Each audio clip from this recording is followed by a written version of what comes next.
Well, hey everybody, welcome back to Wrench with Grandpa. It's winding down to the end of July. School's getting ready to start all over the country, August. It's still abominable heat-wise, humidity-wise, and weather disasters everywhere. Typical day, yeah. Well, hopefully we're starting to have some forward progress to equal the forward aggravation. Let me show you where we're at. Goodness gracious. All right. Thank you guys for stopping by today. I really do appreciate all of you as subscribers, people that are viewing. Hey, listen, guys, I mean, if you're watching the videos and you're coming back once in a while, you know, I'm not charging you. I'm not asking you to buy t-shirts, although I might be doing something with that, at least for myself in the near future. So here we are, and let's just take a look at the ongoing saga. The lower control arm, pivot shaft, blah, blah, blah. Bushings, guys, if you've been here more than once or twice, you know the frustration this has been. Well, looky here. Ta-da! We have the brand new bushing in. Now, I spent excessive amount of time with a sledgehammer, punch, chisels, all hand tools, trying to get that old bushing outer sleeve carved out of the control arm barrel. My God, I'm too old for this. I think I even jacked up my shoulder in the process.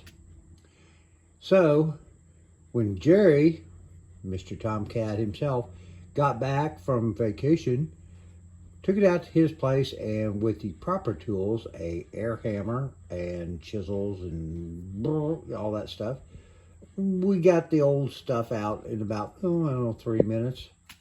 Thank you again, Jerry. You are my, this guy's my guy. Anyway, so brought it back to the house. Now, because of damage from previous bushing installs and my own created damage, we had a lot of stuff that needed to be cleaned up. So in doing that, I used a little bit of sandpaper, but very quickly I realized that wasn't going anywhere. So we ended up using a Dremel tool, and if you don't know or you don't have one, you best get one.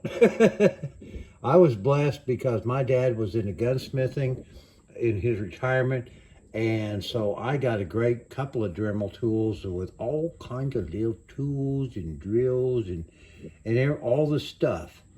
And using some of those bits and stone bits, I was able to get that barrel all cleaned up enough to where I could get the new bushing in it. Now, there was a lot of thought and, I don't know, consternation maybe, and what was going to be the best way to do all of this, because in talking with one of my old Chrysler mechanics this weekend, hey, how you doing, Kenny?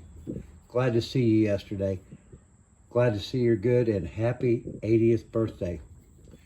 Kenneth's the guy we got the girl from.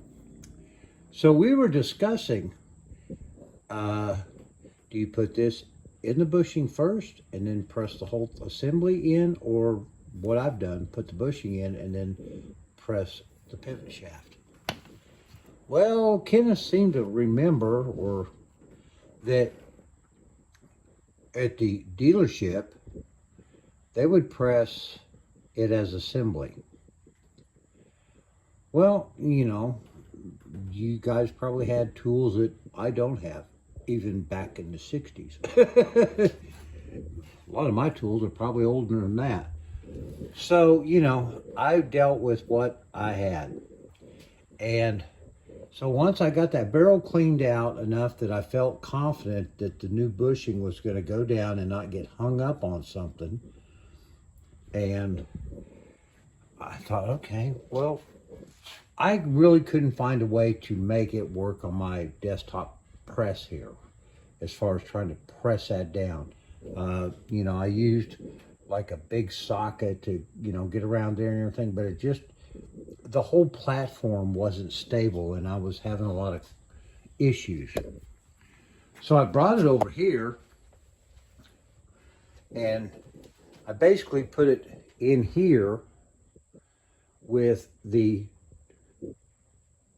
torsion bar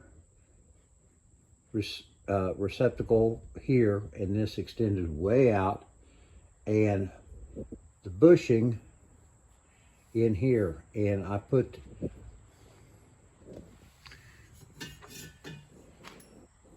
a little help on the deal, you know.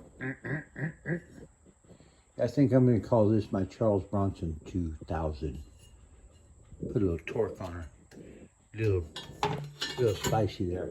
But anyway, I was able to get her pressed about halfway in, comfortably enough down the barrel that I felt, okay, I'm not going to worry that I'm going to get her all canted off and then end up ballooning the outer casing on the bushing and just totally being effed in the whole process and having to start all over again.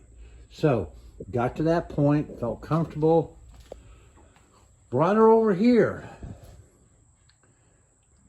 After testing things out, looking things over, I thought, okay, how it's going, and this is in part talking with my bud, Mr. Ken, how are we going to get this down in there? I don't want to press on the top of the shaft because that has been done in the past and it really jacked it up a little bit, but I was able to get it pretty well, you know, renovated. So after talking with Kenneth, gotta use a sleeve. Well, excuse me, earthquake.